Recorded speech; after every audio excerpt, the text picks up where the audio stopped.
أنا مواطن تركي، بس أنا اعتقلت بسوريا لمدة 21 سنة. أنا جزء من المعتقلات السورية.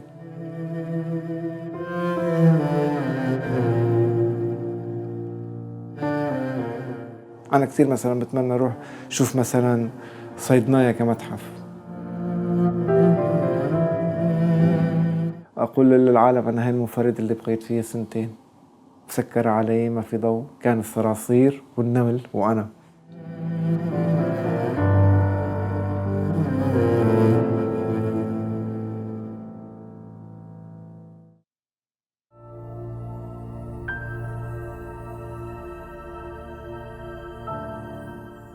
اسمي ريال أولار، مواطن تركي. أنا اعتقلت بسوريا ب20/5/1996. بقيت لمدة 21 سنة بالمعتقلات السورية، وأفرج عني تماما ب24/12/2016.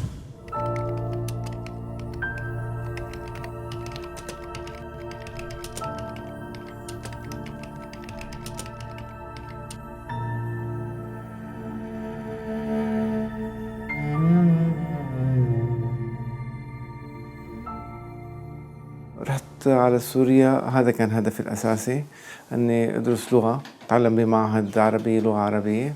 كان هون الجو اللي أو الإماج أو التصور اللي كان ناخده عن سوريا إنه هي دولة اشتراكية، إنه هي كانت تدافع عن الشعوب.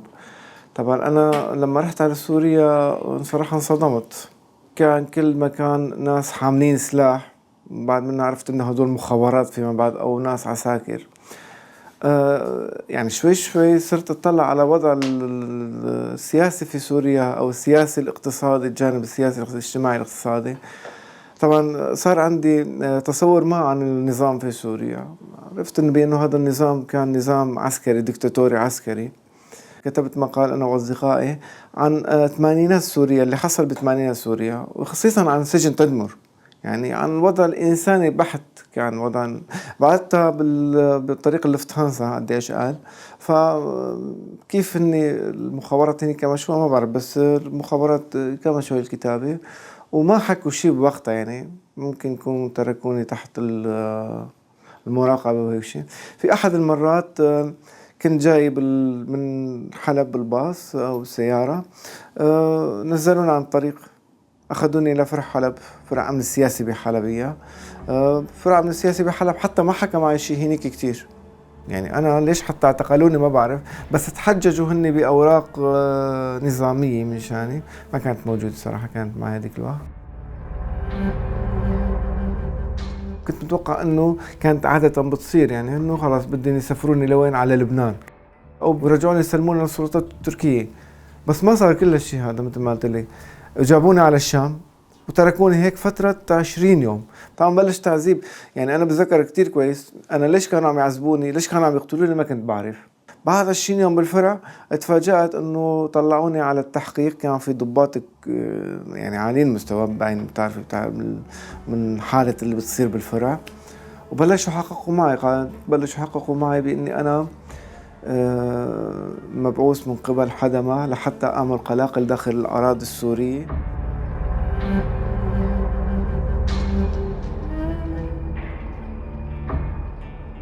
حتى رئيس شعبة أمن السياسي كان وقتها عدنان بدر الحسن، فقال له ليش هسه هذا ما تعرف، خلص اعملوا كهرباء، اعملوا اللي بدي اعترافات انا قدامي. يعني قال له انا بدي اعترافات كامله منه.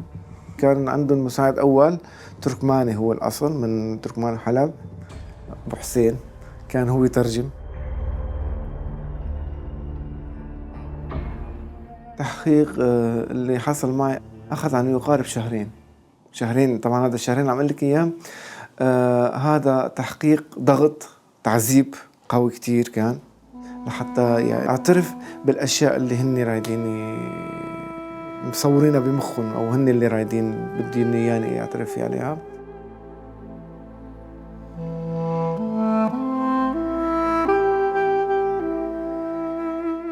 كنت متزوج، وكان زوجتي اعتقلت معي لمدة 6 سنين ونص، اعتقلوها لزوجتي، وكانت بالتعذيب معي خطوة خطوة. وكانوا يعذبوها قدام عيوني. وأنا آخر شي الصراحة أنا ما انهرت، بس وصلت معي القصة إنه خلاص ما عاد بقى أقدر أشوف عم تتعذب قدام عيوني. كان كل القصة هيك. كانت تقول لي دائما إنه لا، أنا من شأني إلي ما تخلينا ما نعترف، يعني الشيء ما عملنا ليش ما نعترف فيه. كانت تعطيني قوة كتير هي. بس مثل ما قلت لك أحيانا الإنسان بيوصل لمرحلة بيكره إنه يشوف الآخرين كتير يتعذبوا قدامه، وكان هذا أسوأ شيء بالتعذيب.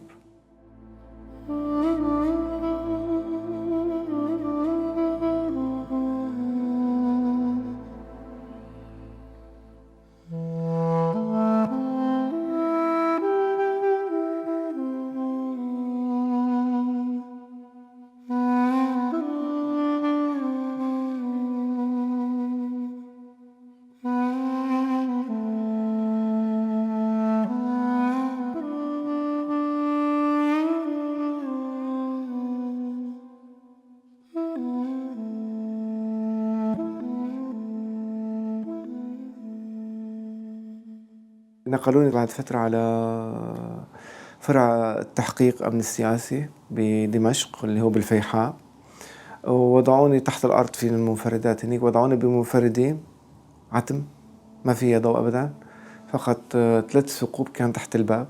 هاد كان كل عالمي. بقيت بالمنفردة هاي لمدة 2 أنا.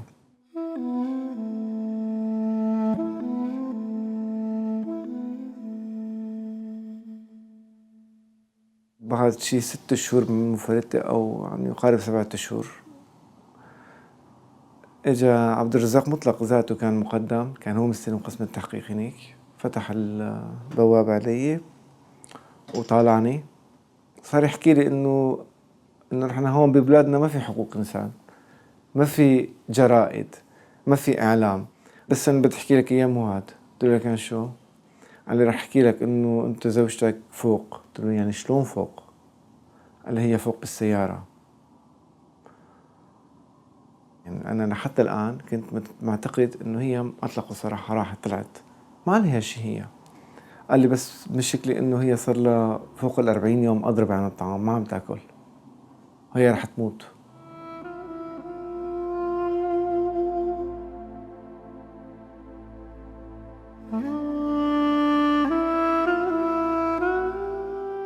قلت لها ليش ما أضرب عن الطعام؟ قالت لي هدول ظلمونا، عم يظلمونا، هذا كل التهم اللي وجهوا لنا إياها كذب، يعني إحنا ليش نعيش؟ قلت له إحنا لازم نعيش. بالأخير يعني هي اقتنعت إنه لازم تاكل. وبحس حالي إني كنت مظلم كتير إن هي انسجنت معي. يعني الشيء الوحيد اللي كنت بندم عليه إنه هي رحت معي على سوريا. لما طولت القصة ما تركونا، فأنا كمان اضطريت على الإضراب وضربت عن الطعام.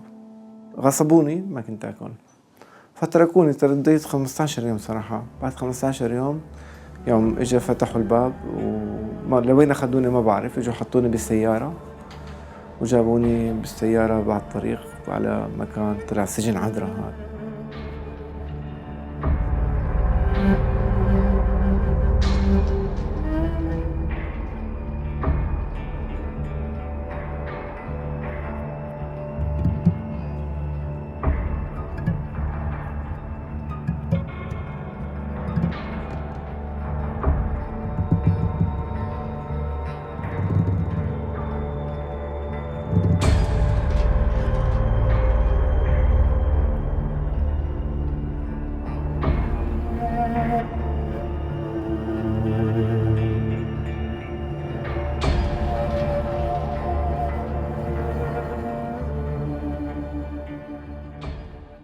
لما دخلت على العذراء كان وقتها الأطياف السياسية السورية كانت موجودين هنا، يعني من الشيوعيين للإخوان للأحزاب الكردية اللي موجودة في سوريا. فالسجن كان بالنتيجة هو مجتمع سوري مصغر، كان كل الأطياف السورية موجودة. بعد فترة كان الصراحة سجن النساء بدوما بتعرفي، وكان هناك موجود سياسيات، بس السياسيات فيما بعد نقلون جابون على جناحنا نفسه، جابون عملوا لهم بآخرة الجناح مكان للنساء هاد. فأنا بعرف إنه زوجتي موجودة هون، فأنا ردت كذا مرة إني أوصل لهي ورفضوا. آخر شي عملت معهم مشكلة، بعد ما عملوا كمان اجوا عذبوني طبعا بعد منها، ورضيوا انه يزوروني بالشهر مرة لنص ساعة فقط. كنا نقدر لما اطلع على الباحة على التهوية كنت اقدر اتواصل معهم بوقتها، كنت اقدر اتواصل معهم، كنا نكتب لبعضنا رسائل. الرسائل هي كانت تجي على الشباك تكبها من شباكهم هي وتكب لي خيط وراها، فانا كنت بالسرعة الهائلة اجي اربط الرسالة تبعي بالخيط وتسحبها هي بالهايل تبعها، فالسجان ما كان يقدر يشوفها صراحة لهي. كنت اكتب حياتنا اليومية، كنا نكتب بالسجن. الإنسان بينتج أفكار برا صعب إنه ينتجها، يعني بتكون الروحانية عنده أقوى بكتير بالسجن، هيك بصير. تعلمت اللغة العربية الكتابة والقراءة وحتى الحكي بالسجن من السجناء.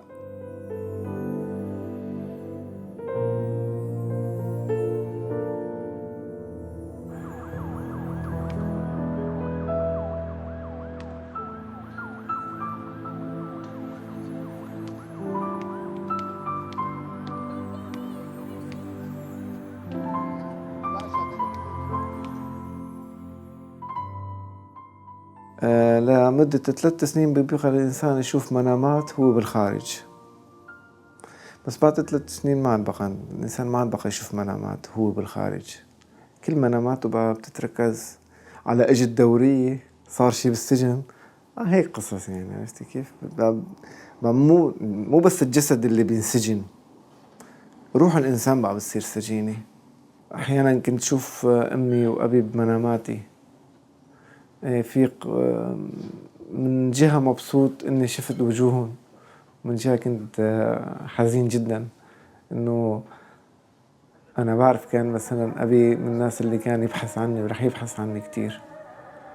وحقيقة هذا اللي صار. أنا أبي توفى وهو عم يبحث عني.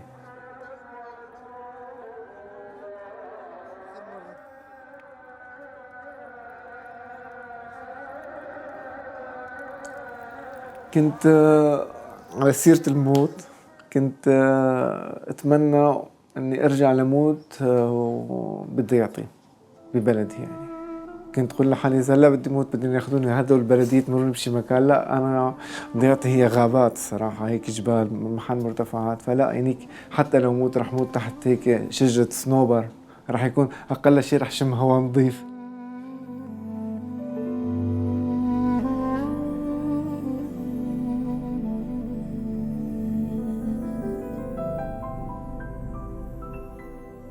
بعد 4 سنين طبعا ونايف بلكي، فجأة صباحا اجوا قروا اسمي وركبونا بالسيارة واخذونا على الشام.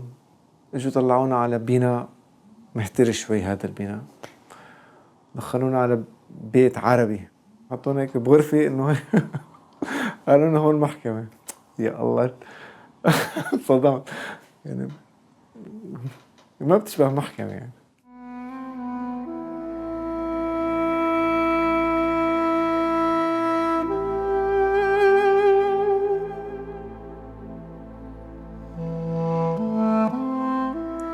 طبعا بعد شوي خلونا على مكان نائب العام منصور علاء الدين، إنسان كتير سيء وصار يضغط عليه. آخر شيء قلت له أنت شو بدك يعني كل شيء موجود هون. قال لي بتعترف؟ قلت له أنت يعني إذا اعترفت أنا وما اعترفت أنا بتفرق معك شيء؟ إذا معتبر أنت هي محكمتك محكمة، أنا لا ماني معترف بالقضايا، بالتهمة أنا ماني معترف فيها، هي كلها تهم كذب. كتب لي على أوراق صفرة ما بعرف منين جابها، كتب إنه أنا أنكرت كلنا. آخر شيء إجا يوم شفتهم تماما، إجوا ضباط لابسين قلبي لواء، نادولنا لعنده. فايز النوري هو كان رئيس المحكمة، هو فايز النوري. فايز النوري اجا كمش الظرف هيك، شرط الظرف طلع الورقة وبلش بده يقرأ. في العقيد هذا هو في بالمحكمة عقيد هو من قصر الجمهوري، هذا العقيد. فكاني انزعج انه عم يطول بده يروح هذاك الزلمه. قال له سيدي بعد اذنك، اخذ الورقه قرا. شو قرا؟ انا ما بعرف. اخر شيء كل اللي بعرفه انه قال لي انت مؤبد. قلت له انت عم تمزح؟ قال لي لا انا ما عم بمزح، مؤبد انت. قلت له انا شو عمل حتى مؤبد؟ يعني انا طلعت هيك شوي عالي. بقى فايز النوري بده يصير رئيس محكمة هذا هيك على انقلع ولك انقلع انقلع انقلعت هذاك انقلعت 21 سنة هذا اللي صار معي. هاي المحكمة محكمة الأمن الدولي.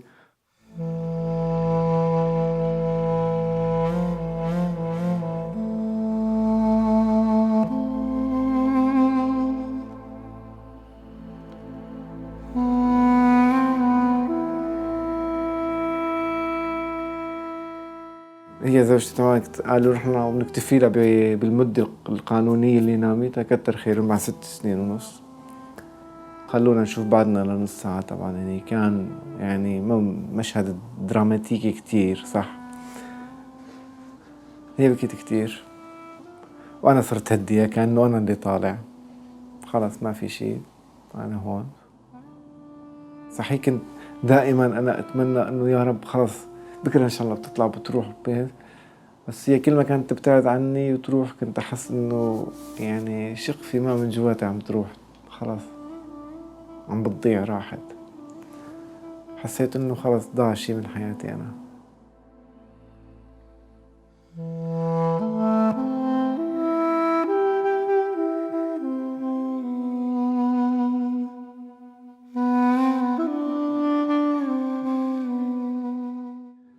أنا بعتقد كان وقتها هسه عمري بال25 26 يعني كنت شاب يعني شوي.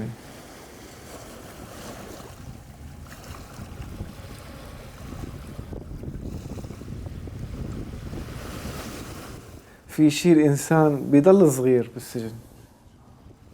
يعني بالسجن إنسان بيبقى بعمر معين مثل ما بيدخل هيك بضل حياته هيك شبابه بحس حاله إنه ما بحس حاله إنه مقبر. أنا لحتى الآن هيك. أنا لحتى الآن بمزح وكأني هذاك الشاب الصغير بتعامل مع الناس كأني هذاك الشاب الصغير هيك بتعامل مع الناس.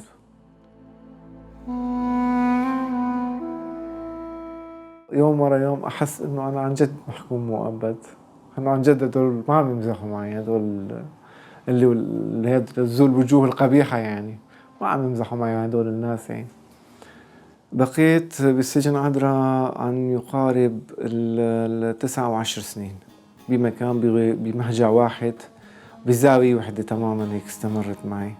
يا Rab'inde derman sende ya kendin gel ya da bana gel de Ya Rab'inde derman sende Ya kendin gel ya da bana gel de Duyarım yazmasın 2 satır mektup. بعد 15 سنة تماما انه اجوا بلغوني انه خلاص انت مسموح تزور.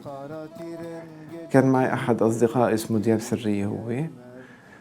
فقط كتبت له عنوان ضيعتي عنوان اهلي اعطيته اياه غدر يهربه من الشبك ويعطيه لأمه من سوريا. هي وأخته اجت لهون على تركيا وعلى عنوان ضيعة بعيد كتير وجبلية غدرت تروح تلاقي تسأل لحتى وصلت لأهلي.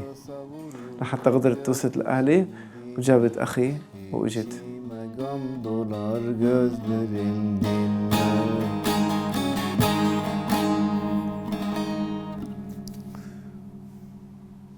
بكفي.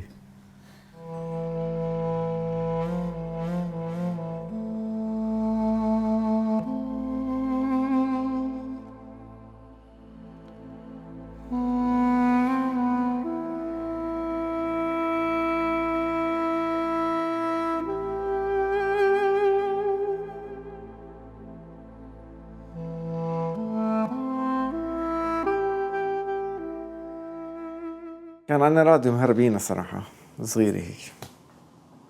كنا سمعنا عرفنا انه صار ثورة بتونس وهو ثورة بعد منها بمصر.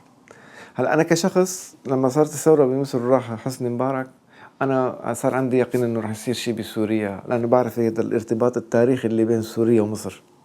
تمام. كان عندي يقين انه بده يصير شيء بسوريا. بيوم من الايام انا كنت عم بسمع تماما على الراديو حط هيك تحت المغطى هيك بالبطانية وحط هيك على ديني عم بسمع فسمعت خبر هاي البيضة بطرطوس. اندهشت، قمت هيك خبيت الراديو رجعت لعند العالم، قلت لهم بلشت الثورة بسوريا.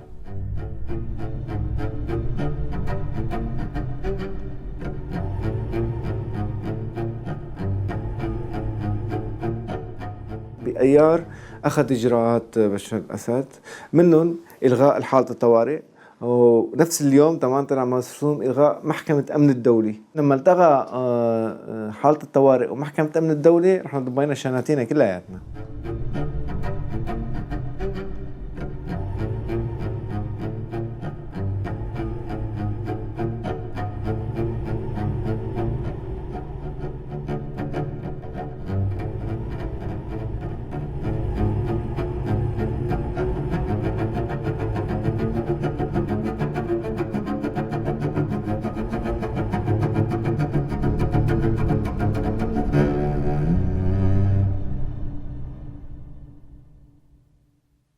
اجوا القضاة، انا من الناس اللي قلت لهم، قالوا لي شو حكمك؟ قلت لهم المؤبد. فصار هذا القاضي العسكري يفسر لي حكمي انه خلص المؤبد نزل على 20 اصلا، ايه وال20 هي الى ربع مدتها 15. قد صار لك؟ قلت له 17 سنة.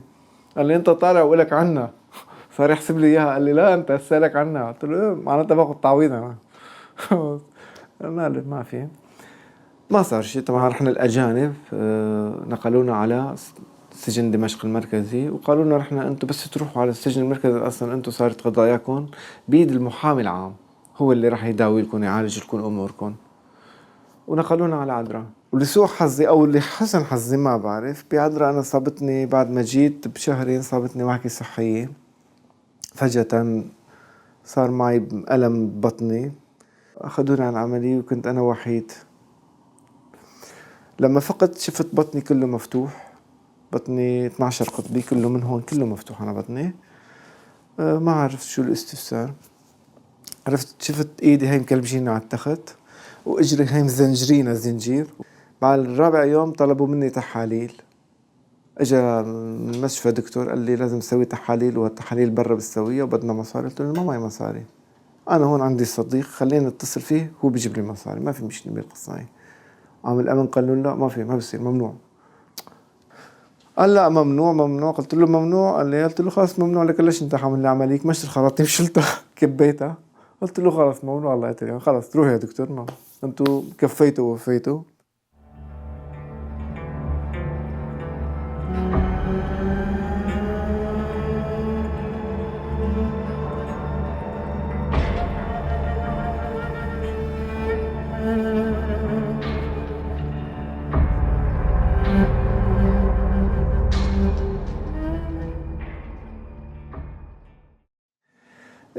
وبعد منها هذا اللي صار، جينا على عذراء بخينا بعد بخيت بعد منها 5 سنين بعذراء طبعا.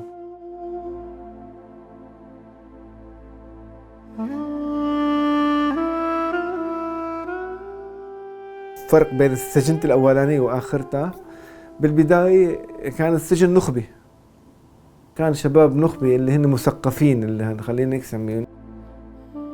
أما لا بالأخير لا مو هيك، كان ناس الشعب كله، كان الشعب السوري كله هنيك.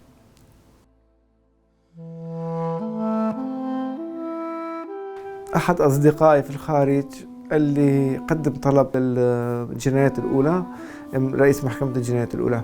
رئيس محكمة الجنايات الأولى طلع هيك قال لهم والله للأسف هذا ولا مرسوم، عارفوا شو يعملوا، بس قال لهم هذا رح يطلع. هو هذا الشاب بس يقرب يخلص في 20 سنة خلي يقدم لي طلب اسمه وقف الحكم النافذ.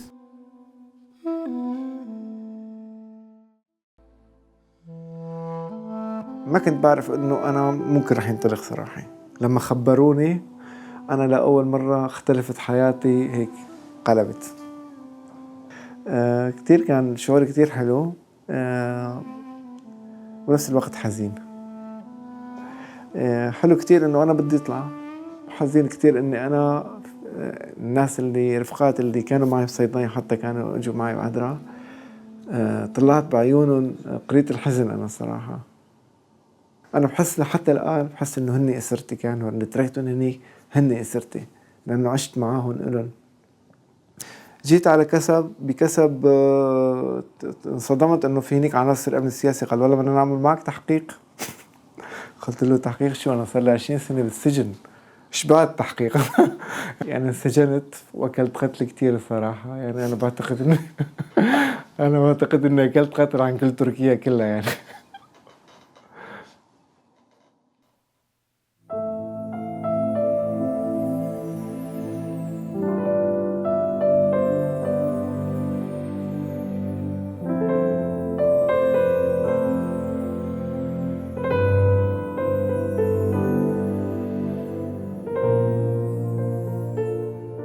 باحب أرجع على اسطنبول مثلًا، كنت كتير مشتاق لأشوف البحر.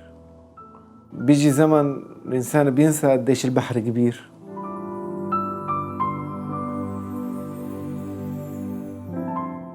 تركيا هي وطني، هي المكان اللي أنا منتمي إله، تركيا هي عالمي. كنت بحلم يوم من الأيام دايماً بدي أطلع وبدي أحكي للعالم إنه هدول كيف عملوني، هذا البشاعة والوحشية اللي عملونا إياها بالتعذيب، كنت لازم أطلع وأحكيها للعالم.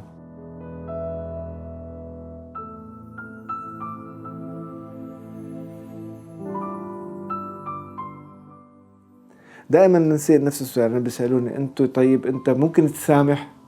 ما عندي مشكلة أسامح، بس قبل المسامحة في شي لازم يصير اللي هو المساءلة.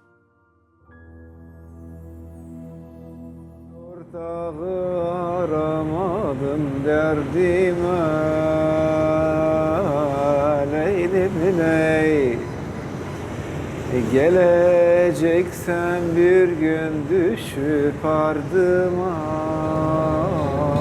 Leylim ley Ay bir yandan sen bir yandan sar beni